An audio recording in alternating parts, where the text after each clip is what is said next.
لله وكفى وسلام على عباده الذين اصطفى أما بعد فأعوذ بالله من الشيطان الرجيم بسم الله الرحمن الرحيم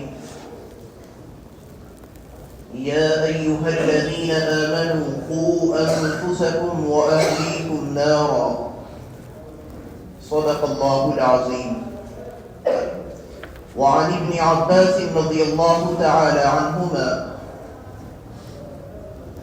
أنه قال قلنا يا رسول الله صلى الله عليه وسلم علمنا ما حق الوالد فما حق الولد فقال عليه الصلاة والتسليم حق الولد أن يحسن أدبه ويحسن اسمه أو كما قال النبي صلی اللہ علیہ وسلم۔ معزز حاضرین، بزرگوں اور بھائیوں، اللہ رب العزت نے قرآن کریم کے اندر مختلف تعلیمات سے لوگوں کو روشناس کرایا اور لوگوں کی دنیاوی اور اخروی زندگی کے نفع کی خاطر بہت سے احکام قرآن کریم کے اندر نازل فرمائے۔ انہی احکامات میں ایک حکم اولاد کی تربیت کا ہے۔ آج کل اولاد کی تربیت کے سلسلے میں بہت ناقص مفہوم لوگوں کے ذہن میں بیٹھ چکا ہے۔ عام طور سے لوگ یہ سمجھتے ہیں کہ ہم نے اپنے بچوں کی روزی روٹی کا انتظام کر دیا، ان کو اسکول کالج میں یا کسی مدرسے میں تعلیم دلا دی اور ہماری تربیت کا حق ادا ہو گیا۔ یہ نہایت ناقص اس کا مفہوم ہے، انکمپلیٹ ہے، کمپلیٹ نہیں ہے۔ تربیت دو طرح کی ہوتی ہے، ایک تربیت ہوتی ہے ظاہری اور ایک تربیت ہوتی ہے باطنی۔ دونوں کو میں سمجھاتا ہوں، دونوں طرح کی تربیت کرنا ماں باپ کی ذمہ داری ہے۔ ظاہری تربیت کا مطلب یہ ہوتا ہے کہ انسان اپنے بچے کا نام اچھا رکھے، اسے اچھا لباس پہنائے، اس کے لیے اچھے کھانے کا اور اچھی تعلیم کا بندوبست کرے، برے لوگوں سے اس کی حفاظت کرے، اچھے لوگوں کے ساتھ اس کی دوستی کا تعلق قائم کرائے۔ غرض یہ کہ ظاہری طور پر جتنی چیزوں کی اس کو ضرورت ہے وہ جائز چیزیں اسے فراہم کرے، اس کی تعلیم کا بندوبست کرے، اس کے کھانے پینے کا، اس کی رہائش کا مناسب انتظام کرے۔ یہ ظاہری تربیت کہلاتی ہے۔ ہم لوگ یہ سمجھتے ہیں کہ بس اسی کا نام تربیت ہے، حالانکہ ایک باطنی تربیت ہوتی ہے کہ ہم اپنے بچوں کا جائزہ لیں، اپنی اولاد کا جائزہ لیں کہ ان کے دل کے اندر جو عقائد ہیں وہ عقائد کیا ہیں، ان کے نظریات کیا ہیں، کہیں وہ کفر اور شرک کی گھاٹی میں تو نہیں گھس گئے، اور کہیں کفر اور شرک کی جو نئی نئی قسمیں دنیا کے اندر لانچ کی جا رہی ہے، کہیں ان میں سے کفر و شرک کی کسی قسم میں تو وہ مبتلا نہیں ہو گئے۔ ان کے عقائد کیا ہیں، اللہ کے بارے میں وہ کیا سوچتے ہیں، نبی کے بارے میں ان کا کیا عقیدہ ہے، صحابہ کے بارے میں ان کا کیا نظریہ ہے، عبادات اور معاملات کے اندر ان کی دلچسپی ہے یا نہیں ہے، اور دنیا کے معاملات کو وہ شریعت کے اکارڈنگ حل کرنا جانتے ہیں یا وہ شریعت سے ہٹ کر اپنی من مرضی کے مطابق معاملات کو طے کر رہے ہیں۔ یہ باطنی تربیت کہلاتی ہے کہ ہم ان کے عقائد اور ان کے نظریات کا جائزہ لیں، ان میں ترمیم اور اصلاح کی ضرورت ہو تو مناسب انداز میں روک ٹوک کریں۔ تو یہ دو قسم ہے تربیت کی۔ اگر دونوں قسم کی تربیت مکمل طور پر والدین کریں تب ان کی تربیت کا حق ادا ہوگا، ورنہ حق ادا نہیں ہو سکتا۔ اب اولاد کی تربیت کیسے کی جائے، ماں باپ کس طرح اولاد کی تربیت کریں، یہ سوال پیدا ہوتا ہے۔ تو اس کے بارے میں بچپن سے لے کر جوانی تک حدیث شریف کے اندر جو مرحلے حضور اکرم صلی اللہ علیہ وسلم نے بیان فرمائے ہیں ان کی روشنی میں مختصر طور پر میں چند باتیں عرض کروں گا۔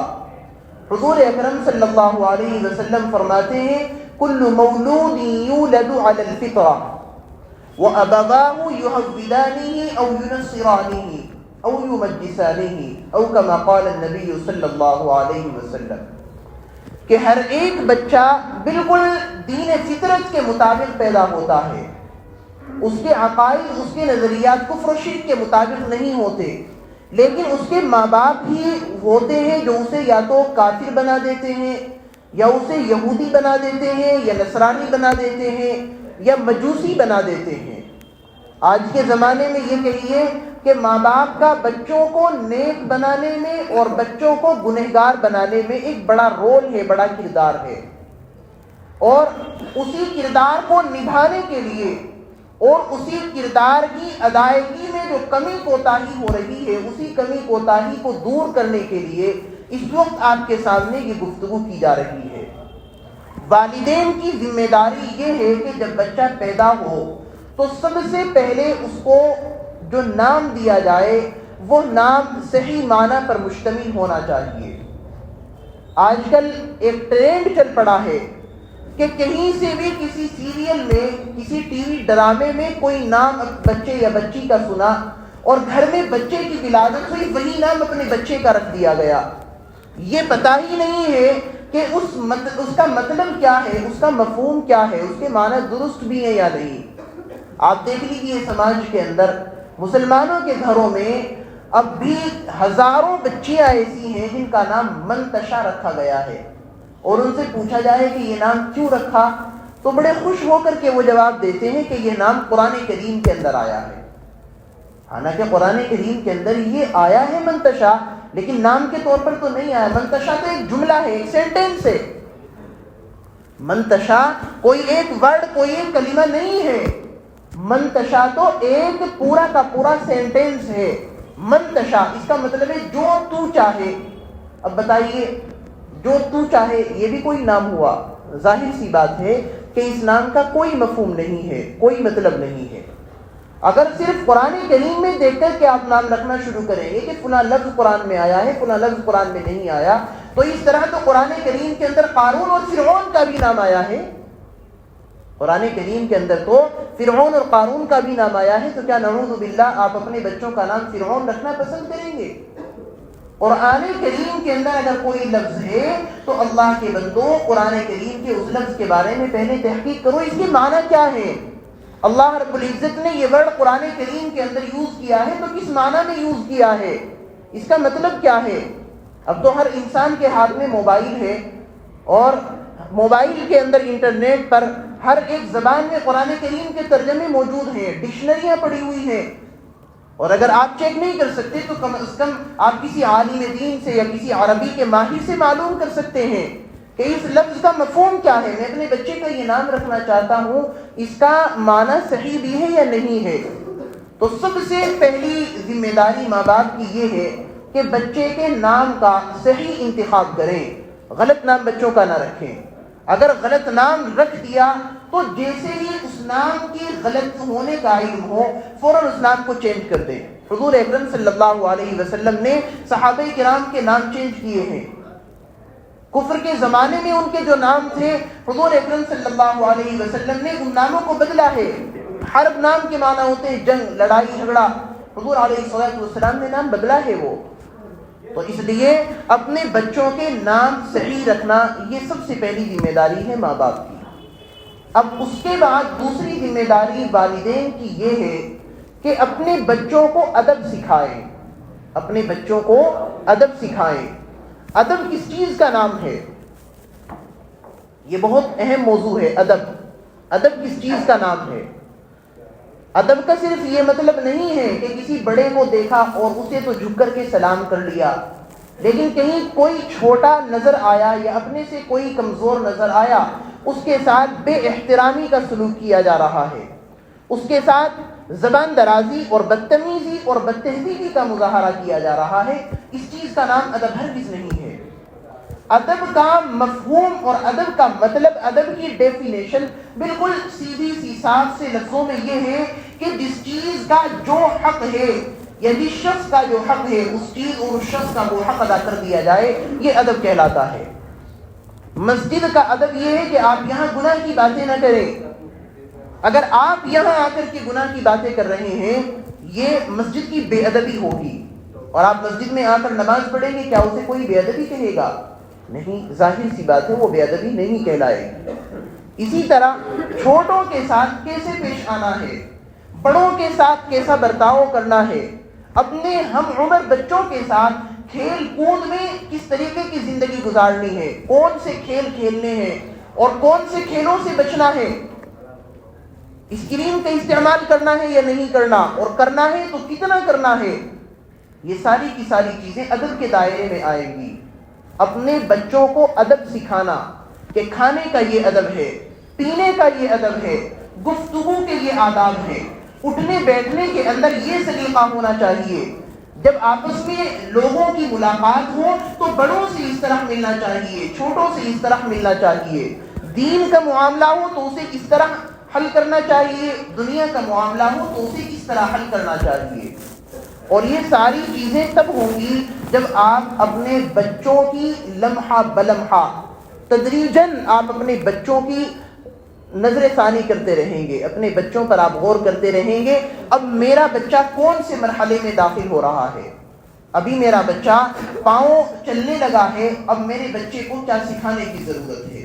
محلے پڑوس کے جو بچے گالیاں دیتے ہیں اور گندی باتیں زبان سے کرتے ہیں، اب آپ کی ذمہ داری بنتی ہے آپ اپنے بچے کے بارے میں غور کریں کہ کہیں میرا بچہ ان کے ساتھ تو نہیں بیٹھ رہا جا کر، اگر وہ وہاں بیٹھے گا تو لازمی طور پر وہ وہاں سے گالیاں سیکھ کر کے آئے گا، اگر گالی دینا نہیں بھی سیکھے گا تو کم از کم گالیوں اور گندی باتوں کی جو ایک دل کے اندر برائی اور قباحت ہوتی ہے، وہ برائی اس کے دل کے اندر سے ختم ہو جائے گی، نکل جائے گی۔ اب اس کے سامنے کوئی گالی دے گا اسے فرق نہیں پڑے گا، اس کی پیشانی پر شکنیں نہیں آئیں گی، کیونکہ برائی جو گالی کی سمائش کے اندر ہونی چاہیے تھی، اب وہ برائی ختم ہو چکی، وہ قباحت ختم ہو چکی، اب تو تقریباً ہر انسان گالیاں دیتا ہے۔ اس لیے اپنے بچوں کی یہ نگہداشت رکھیں وہ کن بچوں کے ساتھ کھیل رہا ہے، اور اس چیز کا بھی خیال رکھیں کہ آپ اسے کیا کھلا رہے ہیں۔ آپ اسے سکھا تو رہے ہیں کہ بیٹے یہ کام کرنا، نماز پڑھنا، بڑوں کو احترام کرنا، چھوٹوں کے ساتھ نرمی کا معاملہ کرنا، اور خود حرام کی کمائی باہر سے لا کر کے اسے کھلا رہے ہیں، تو اب بتائیے کہ حرام کی کمائی سے اس بچے کی اچھی نشو و نما کیسے ہو سکتی ہے؟ آپ ایک چھوٹا سا پودا لیجئے اور اس چھوٹے سے پودے کو ایک گملے میں تھوڑی سی مٹی لے کر اس میں لگائیے، ابھی وہ ننھا سا پودا ہے، ابھی اس کے اندر اتنی طاقت نہیں ہے کہ وہ زہر کو، جو اس کے اندر زہر ڈالا جاتا ہے، کھاد ڈالا جاتا ہے، وہ زہر ہی ہوتا ہے، ابھی اس کے اندر اتنی طاقت نہیں ہے کہ وہ کھاد کو برداشت کر سکے۔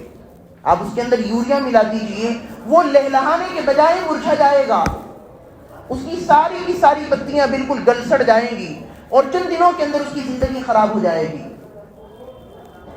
اور جب وہ بڑا ہونے لگے گا، آہستہ آہستہ اس کی جڑیں مضبوط ہونے لگے گی، اس کے بعد اس کا اپنا ایک وجود ہوگا، اور اگر اس کے جو بچپن کے ایام تھے، اس پودے کے جو بالکل شروع کے دن تھے، اگر اسی میں آپ نے اس کو مناسب پانی اور مناسب دوائی، مناسب کیمیکلز کا آپ نے اس کے لیے انتظام نہ کیا تو وہ بڑا ہو ہی نہیں پائے گا، برباد ہو جائے گا، اس کی زندگی ختم ہو جائے گی۔ اسی طرح اگر آپ نے اپنے بچوں کو حرام کا لقمہ کھلایا، یا آپ نے اپنے بچوں کا اٹھنا بیٹھنا، ان کی دوستی، ان کی فرینڈشپ اپنی نگاہوں کے سامنے غلط لوگوں کے ساتھ ہوتے ہوئے دیکھی، اور اس کے باوجود ان کو وہاں سے نہیں بچایا، تو چاہے ان کی عمر 70 برس ہو جائے، لیکن جو ایک حقیقی زندگی، ایک مومن کی زندگی ہونی چاہیے، وہ اس کی زندگی ختم ہو چکی ہے، اس کے اندر کوئی زندگی، کوئی روحانیت باقی نہیں ہے۔ ظاہر سی بات ہے، جو انسان نماز چھوڑتا ہو، جھوٹ بولتا ہو، حرام کماتا ہو، حرام کھاتا ہو، غیبتیں کرتا ہو، چغلیاں کرتا ہو، اس کے اندر کون سی ایمانی رمق اور ایمانی غیرت باقی رہ گئی؟ اس کے اندر کوئی چیز باقی نہیں رہی۔ وہ بظاہر ایک انسان ہے، لیکن اگر شریعت اسلامیہ کے مطابق سروے کیا جائے تو وہ تو مردار کی طرح ہے. جس طرح ایک مردے آدمی سے دوسرے کو نفع نہیں پہنچتا، ایک مردہ شخص دوسرے کی ذات کو کوئی نفع نہیں پہنچا سکتا، اسی طرح یہ انسان کبھی بھی سماج کے لیے مفید اور نفع مند نہیں بن سکتا، کبھی بھی سود مند ثابت نہیں ہو سکتا. اسی لیے اللہ رب العزت نے قرآن کریم کے اندر فرمایا قُوا أَنفُسَكُمْ وَأَهْلِيكُمْ نَارًا، اپنے آپ کو اور اپنی آل اولاد کو، اپنے گھر والوں کو جہنم سے بچاؤ. تو ہماری ذمہ داری صرف یہ نہیں ہے کہ اپنے بچے کا داخلہ اسکول میں کرا دیا، اپنے بچے کا داخلہ کسی مدرسے میں کرا دیا، مہینہ پورا ہوا تو اس کی فیس ادا کر دی، ٹیوشن کا مہینہ پورا ہوا تو اس کی فیس ادا کر دی، اور ہمیں یہ معلوم ہی نہیں ہے کہ ہمارا بچہ وہاں سے کیا پڑھ کر کے آ رہا ہے. ہمارا بچہ اپنے اخلاق، اپنا کردار، اپنا نیچر تباہ و برباد کر رہا ہے یا دین کے اعتبار سے وہ ترقی کر رہا ہے.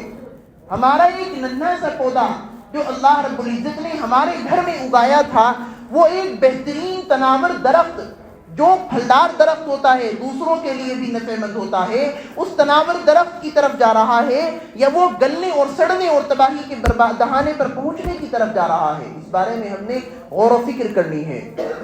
ہمارا بچہ کدھر جا رہا ہے؟ مدرسے میں جا رہا ہے، وہاں اس کی زندگی کیسی ہے، اس کا ساتھیوں سے برتاؤ کیسا ہے، اساتذہ سے اس کا سلوک کیسا ہے. اسکول میں ہمارا بچہ جاتا ہے تو اپنے اساتذہ کا احترام کرتا ہے یا نہیں کرتا. آج دیکھ لیجیے آپ یونیورسٹیز کے حالات، کالج کے حالات آپ دیکھ لیجیے. بچے اتنے جری ہو گئے ہیں، استادوں کے سامنے زبان درازی کرتے ہیں، ٹیچرز کا کوئی احترام نہیں کیا جاتا. جو ٹیچر ہیں، پڑھانے والے ہیں، اساتذہ ہیں، آپ ان سے پوچھئے کہ آپ کی کلاس میں کتنے اسٹوڈنٹس ایسے ہیں جن کے بارے میں آپ یقین کے ساتھ یہ کہہ سکتے ہیں کہ ہاں یہ دل سے آپ کا احترام کرتا ہے.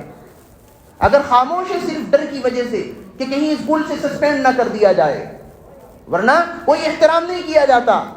یہ غلطی کہاں سے ہوئی ہے؟ یہ غلطی گھر سے ہوئی ہے کہ گھر میں اس بچے کی تربیت صحیح نہیں ہوئی. اسے بچپن میں جس طریقے سے، جس شیپ میں اسے ہمیں ڈھالنا تھا، اس شیپ میں ہم اسے ڈھال نہیں پائے. ماں باپ نے اپنی ذمہ داری احسن طریقے پر ادا نہیں کی. حضرت علی رضی اللہ تعالیٰ عنہ نے اس آیت کی جو تفسیر کی ہے، قُوا أَنفُسَكُمْ وَأَهْلِيكُمْ نَارًا کی، وہ تفسیر یہی کی ہے عَلِّمُوهُمْ وَأَدِّبُوهُمْ، کہ ان کو علم سکھاؤ اور ادب سکھاؤ. یہ دو چیزیں ایک ساتھ جس کے پاس ہوگی وہ سماج کے لیے ایک بہترین کارآمد انسان ثابت ہوگا، جو کبھی دوسروں کو پریشان نہیں کرے گا، کسی کو نہیں ستائے گا، کسی کی زندگی میں اڑچنیں پیدا نہیں کرے گا، بلکہ دوسروں کے لیے مددگار اور سہارا بن کر کے کھڑا ہوگا. دو چیزیں، علم اور ادب. اب مسئلہ کیا ہے کہ ہمارا سارا دھیان علم پر ہے. وہ علم چاہے اسے کفر کی وادیوں میں لے جا کر کے بھٹکا دے، چاہے اسے مشرک بنا دے، اسے یہودیوں والے اس سے کام کرا دے، نصرانیوں والے کام کرا دے، اسے حلال کے بجائے حرام روزی اس کا مقدر بنا دے، ہمیں کوئی پرواہ نہیں ہے. بس ہمارا بچہ ڈگری ہولڈر ہونا چاہیے، ہمارا بچہ MBBS پاس ہونا چاہیے، ہمارا بچہ PhD ہولڈر ہونا چاہیے. ہم سمجھتے ہیں کہ ہمارے بچے کو جو مل گئی ہماری ذمہ داری پوری ہو گئی، ہمارا بچہ کامیابی کے آخری کنارے پر پہنچ گیا. حالانکہ آپ نے تربیت کے صرف اور صرف ایک مرحلے کو پار کیا ہے، تعلیمی مرحلے کو آپ نے پار کیا ہے. تربیت کا جو مرحلہ ہے، ادب سکھانے کا جو مرحلہ ہے، اس کا تو پتہ وہاں سے چلے گا جب اس کے ظاہر اور باطن کو دیکھا جائے گا. اس کے معاملات لوگوں کے ساتھ کیسے ہیں، وہ لوگوں سے کیسے ڈیل کرتا ہے. جب کوئی کانٹریکٹ سائن کرتا ہے تو اس کانٹریکٹ کو نبھاتا ہے یا اس کو چھوڑ کر کے وعدہ خلافی کر کے بھاگ جاتا ہے. اس کے نظریات کیا ہیں، دین اولین ترجیح ہے یا نہیں ہے، مال کی محبت، دنیا کی محبت دل کے اندر زیادہ ہے یا اللہ کی، اللہ کے رسول کی، اللہ کے دین کی محبت اس کے دل میں زیادہ ہے. وہاں پتہ چلے گا کہ آپ تربیت کے اعتبار سے کامیاب ہیں یا ناکام. ایک غریب قسم کا آدمی، آپ سے زیادہ کمزور حیثیت کا آدمی، اسے برا بھلا کہہ کر کے چلا جائے اور طاقت ہونے کے باوجود، قوت ہونے کے باوجود وہ اپنے نفس پر کنٹرول کرے اور اپنے غصے کو برداشت کرتے ہوئے اس کی غلط باتوں کو پی جائے، اس وقت پتہ چلے گا کہ ہاں آپ نے اپنے بچے کی تربیت اچھے انداز پر کی ہے. طاقتور انسان کے سامنے تو ہر شخص جھک جاتا ہے. مجھے پتا ہے کہ فلاں آدمی کہیں کا DM ہے، SDM ہے، وہ 2 گالی مجھے دے گا، میں اس کا کیا بگاڑ سکتا ہوں، اس کی تو میں سن کر کے چلا جاؤں گا. میرے اخلاق کا پتہ اس وقت مجھے اندازہ ہوگا کہ جب کوئی کمزور بدن کا اور بینک بیلنس زیرو رکھنے والا انسان میرے سامنے آ کر کے میرے ساتھ بدتمیزی کا مظاہرہ کرے اور میں مسکراتے ہوئے وہاں سے گزر جاؤں. بدلہ لینے کی طاقت میرے ہاتھ میں ہے, پاور میرے پاس ہے, اور اس کے باوجود میں اس پاور کا استعمال اپنی پرسنالٹی کے لیے نہ کروں, اس وقت پتہ چلے گا میرے اخلاق کیا ہیں, میری تربیت کس نہج پر ہوئی ہے. اس لیے اس چیز کا بہت اچھی طرح اپنے گھروں کے اندر خیال کریں کہ ہم اپنے بچوں کو کس رخ پر لے جا رہے ہیں. ایک شخص ہیں پاکستان کے ابو یحییٰ, وہ بہت سے دیشوں کے اندر, بہت سی کنٹریز کے اندر سفر کرتے رہتے ہیں, ان کے لیکچر بھی بہت سے آتے ہیں. انہوں نے کچھ کتابیں بھی لکھی ہیں, موٹیویشنل اسپیکر کے طور پر اور موٹیویشنل رائٹر کے طور پر وہ جانے جاتے ہیں. انہوں نے ایک جملہ لکھا ہے اپنی کتاب کے اندر. جس وقت میں اس جملے پر پہنچا تھا تو تقریباً اللہ گواہ ہے 10 مرتبہ میں نے وہ جملہ پڑھا تھا کہ کتنی عجیب بات اس شخص نے یہ کہی ہے. انہوں نے لکھا ہے کہ اگر ماں باپ یا کوئی بھی انسان دنیا کے اندر کوئی گناہ کرتا ہے, کوئی غلطی کرتا ہے, اللہ رب العزت اسے درگزر کر دیتے ہیں, اسے نظر انداز کر دیتے ہیں, فوری طور پر سزا اسے نہیں دیتے. لیکن اولاد کی غلط تربیت کرنا یہ ایک ایسا گناہ ہے, یہ ایک ایسی غلطی ہے کہ اللہ رب العزت دنیا میں ہی اس کا مزہ ضرور چکھا دیتے ہیں. آپ دیکھ لیجیے کتنے ماں باپ آج پریشان ہیں اپنی اولاد کی بدسلوکی سے, کتنے ماں باپ پریشان ہیں اپنے بچوں کی نافرمانی سے. کیوں وہی سزا مل رہی ہے؟ ذمہ داری دی تھی اللہ نے اپنی اولاد کی صحیح تربیت کی, وہ ذمہ داری ادا نہیں ہوئی. پورا کا پورا سماج خراب ہوتا ہے ایک انسان کے خراب ہونے سے. اگر میں گندا ہوں, میں دن میں 10 آدمیوں کو گالی دوں گا, 20 آدمیوں کی غیبت کروں گا, 20 لوگوں کے درمیان لڑائی جھگڑے کراؤں گا, میری وجہ سے 100 آدمیوں کی زندگی خراب ہوگی. تو ماں باپ نے صرف اپنے بچے کو خراب نہیں کیا اس کی تربیت کو چھوڑ کر, ماں باپ نے 100 لوگوں کی زندگی کو تباہ و برباد کیا ہے. اس لیے ماں باپ اگر اولاد کی تربیت نہ کریں یہ ایسا گناہ ہے. واقعی تجربہ یہی کہتا ہے کہ دنیا میں ہی اس کی سزا مل جاتی ہے. ماں باپ کو بچے لات مار دیتے ہیں, بھول جاتے ہیں, وہ بڑھاپے میں ضعیفی کی حالت میں وہ بیچارے پڑے ہوئے ہیں اور بچے ان کو دیکھنے کے لیے بھی تیار نہیں ہیں. کسی اچھی جگہ اگر وہ بیٹھے ہوں اور ماں باپ کا فون آئے, وہ موبائل سائلنٹ کر کے رکھ دیتے ہیں کہ پتہ نہیں بوڑھے ماں باپ کا فون آ رہا ہے, کیا کہیں گے, اس وقت مجھے ڈسٹرب کریں گے, جب میری پارٹی ہو جائے گی اس وقت دیکھوں گا کیا کہتے ہیں. یہ کیوں ہو رہا ہے؟ کیونکہ ہم نے اپنے بچوں کی تربیت صحیح نہج پر نہیں کی ہے. علموہم وادبوہم, اپنے بچوں کو علم بھی سکھاؤ اور ان کو ادب بھی سکھاؤ. اور ابھی میں نے بتایا ادب نام ہے اس چیز کا کہ ہر چیز کا اور ہر انسان کا جو حق ہے وہ حق ادا کر دیا جائے. شریعت کا جو حق ہے وہ حق ادا کر دیا جائے, اللہ کا جو حق ہے وہ حق ادا کر دیا جائے, نبی کا جو حق ہے وہ حق ادا کیا جائے, استاد کا, پڑوسی کا, اور اسی طرح گاہک کا, کسٹمر کا, دکاندار کا, اونر کا جو حق ہے وہ حق ادا کر دیا جائے. اگر ہر باپ اور ہر ماں اپنے بچے کو ایسا بنا دے کہ وہ دوسروں کے تمام حقوق ادا کرنے والا بن جائے, سماج کی اصلاح تو 2 سال کے اندر ہو جائے گی. سماج کی اصلاح کے لیے اصلاحی معاشرہ کے بڑے بڑے جلسے نہیں کرنے پڑیں گے, پروگرام نہیں کرنے پڑیں گے. کچھ نہیں ہوتا ان پروگراموں سے. لوگ آتے ہیں بیان سننے کے لیے اور سن کر کے چلے جاتے ہیں, جا کر کے کمنٹ کر دیتے ہیں کہ فلاں مولانا کی تقریر اچھی تھی اور فلاں مولانا کی تقریر میں دم نہیں تھا, بات ان کی زیادہ اچھی لگ رہی تھی, ان کے پاس کہنے کا سلیقہ نہیں تھا. بس اس کمنٹ بازی میں پورے کے پورے اصلاحی پروگرام کی دھجیاں اڑ جاتی ہے. کہاں سے ہوگی اصلاح سماج کی, کہاں سے ہوگی اصلاح معاشرے کی؟ وہ ہوگی گھر سے, ماں کی گود سے. اگر وہ درسگاہ, وہ کلاس آپ نے صحیح طریقے سے اپنے بچے کو اٹینڈ کرا دی اور اپنے بچے کو وہاں شریعت کے رولز کے مطابق آپ نے چلایا, تو پھر وہ سماج کے لیے ایک بہترین انسان بنے گا. ورنہ وہ سماج کے لیے ایک وائرس بن جائے گا, نقصان دہ انسان بن جائے گا. اپنے بچوں کی صحیح تربیت کریں. وقت بہت ہو چکا ہے, ایک گزارش اور کرنی ہے. یہ سال کا اینڈ چل رہا ہے 2024 کا, چند دنوں میں یہ سال ختم ہو جائے گا, دوسرا سال آ جائے گا. لیکن جس طرح ہفتے میں 7 دن ابھی اس سال کے اندر ہے, اسی طرح ہفتے میں 7 دن اس سال کے اندر ہوں گے. جس طرح 12 مہینے اس سال میں تھے, اگلے سال بھی اسی طرح 12 مہینے آئیں گے. مرنے جینے کے جو واقعات اس سال پیش آ رہے ہیں اگلے سال بھی وہ واقعات پیش آئیں گے، تو اس میں خوشی کس بات کی منانی، اس میں پارٹیاں کس بات کی منعقد کرنی؟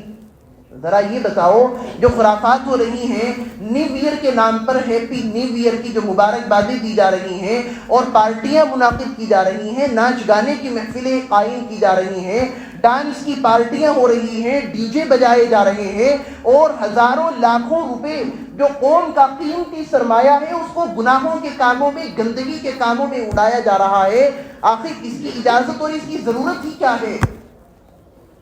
نہ یہ دین کا حصہ ہے اور نہ ہی اس کا کوئی دنیاوی فائدہ ہے۔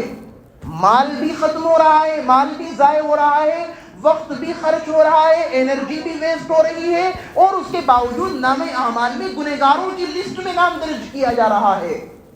کوئی ایک فائدہ ان پارٹیوں کا نہیں ہے، کوئی ایک فائدہ ان پارٹیوں کا نہیں ہے۔ حضور اکرم صلی اللہ علیہ وسلم 40 سال نبوت سے پہلے اور 23 سال اس کے بعد زندگی گزار کر کے چلے گئے۔ آپ نے تو کبھی قمری جو چاند کے سال ہوتے ہیں، کبھی آپ نے تو ان کی بھی مبارکباد نہیں دی، آپ نے تو کبھی ان پر بھی جشن نہیں منایا۔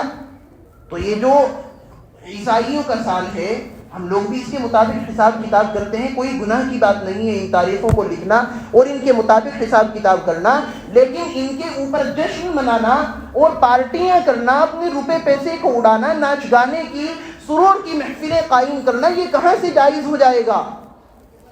ایک سال ہماری زندگی کا کم ہو گیا، ایک سال دنیا کا بھی کم ہو گیا، اس دنیا کو بھی فنا ہونا ہے، تو ہم لوگوں کو تو آخرت کے بارے میں فکر مند ہو جانا چاہیے تھا کہ اس ایک سال میں ہم نے کون کون سے گناہ کیے، کون کون سی کوتاہی ہم نے کی، کہاں کہاں ہم کمزور رہ گئے، ہماری ویک پوائنٹس کیا ہیں، ان تمام کے تمام ویک پوائنٹس کو ہم سدھاریں گے، ان تمام گناہوں کو ہم چھوڑیں گے جو اس سال ہم نے کیے، آئندہ سال گناہوں سے بچیں گے، فجر کی باجماعت نمازیں ادا کرنے والے ہم بنیں گے، روزانہ قرآن کی تلاوت کرنے والے بنیں گے، اس سال ماں باپ کی بدسلوکی نہیں ہوگی، اس سال ٹیچرز کی بے احترامی نہیں ہوگی، اس سال کبھی بھی کلاس کو نہیں چھوڑیں گے، اس سال کبھی جھوٹ نہیں بولیں گے، حرام کا لقمہ نہیں کھائیں گے، کسی کو نہیں ستائیں گے۔ یہ وعدے اللہ رب العزت سے ہونے چاہیے تھے۔ اے اللہ، تیرے ہاتھ میں موت اور زندگی کے اختیار ہے، تو نے ایک سال مکمل کیا، دوسرے سال میں بھی مجھے زندگی عطا کی، تو چاہتا تو پچھلے ہی سال میں دم توڑ سکتا تھا، لیکن تیرا فضل ہے، تیری عنایت ہے کہ اس سال میں دنیا میں موجود ہوں، اس سال میں تیرے مطابق اپنی لائف گزاروں گا۔ لیکن سال کا پہلا دن ہوتا ہے، پہلا ہی منٹ ہوتا ہے، جیسے ہی رات میں 12 بجتے ہیں اور کیلنڈر پر تاریخ چینج ہوتی ہے، فوراً ناچ گانے کی محفلیں قائم ہو جاتی ہے، کروڑوں روپہ ایک ایک ملک کے اندر کروڑوں روپے اڑا دیے جاتے ہیں، اور پھر کہا جاتا ہے کہ دیش کے اندر غریبی آ رہی ہے، بھوک مری آ رہی ہے۔ آپ ناچ گانوں میں اور رنڈیوں کو نچانے میں اپنا پیسہ اڑائیں گے تو آپ کے ملک میں برکت ہوگی، آپ کی کمائی میں برکت ہوگی، آپ کے بچے ان پروگراموں میں شرکت کریں گے، آپ کے گھر میں برکت ہوگی۔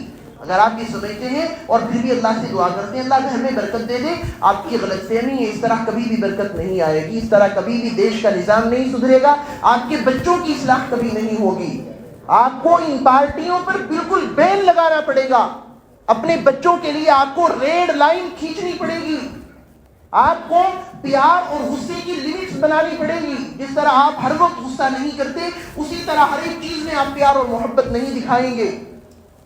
اگر آگ لگ جائے اور آپ کا بچہ ناسمجھ ہو، آپ اسے اس آگ میں کودنے دیں گے؟ ہرگز نہیں۔ آپ کا بچہ ناسمجھی میں یا دوستوں کے بہکاوے میں آ کر جہنم کی آگ میں کودنے کے لیے تیار ہے، آپ خوش ہو رہے ہیں کہ میرا بیٹا پارٹی میں جا رہا ہے، میرا بیٹا وہاں پر دیکھو فوٹو کھنچوا رہا ہے، کتنی شاندار تصویر آئی ہے اس کی ہیپی نیو ایئر کی پارٹی میں۔ اس لیے اپنے بچوں پر لگام لگاؤ، اپنے فرائض کو نہ بھولو، ورنہ دنیا میں یہی بچے بڑے ہو کر آپ کو لات ماریں گے۔ جن بچوں کو آپ نے دین کے مطابق نہیں ڈھالا، آپ کیسے امید رکھتے ہیں کہ وہ بڑھاپے میں آپ کا سہارا بنیں گے؟ آپ کیسے امید رکھتے ہیں کہ وہ آپ کے مددگار بنیں گے؟ ہرگز نہیں، وہ آپ کے نافرمان بنیں گے اور دین کے باغی بنیں گے۔ بچوں کے دلوں میں دین کی محبت پیدا کرو، دین کے مطابق زندگی گزارنا ان کو سکھاؤ۔ یہ جو فالتو قسم کی پارٹیاں ہوتی ہیں، پروگرام ایونٹس ہوتے ہیں، ان تمام کے تمام پروگرامز کا بائیکاٹ کرو۔ یہ دینی پروگرام ہوتے ہیں، ان پروگراموں میں جاؤ، ان مجلسوں میں جاؤ، ان محفلوں میں جاؤ۔ بس اتنی بات عرض کرنی تھی. اللہ رب العزت ان گناہوں کے مقامات سے ہم سب کی حفاظت فرمائے. اللہ تعالی تمام والدین کو اپنی اولاد کی صحیح تربیت کی توفیق مرحمت فرمائے اور تمام بچوں کو اپنے والدین کی اطاعت کی توفیق عطا فرمائے. آمین. وآخر دعوانا الحمد للہ رب العالمین.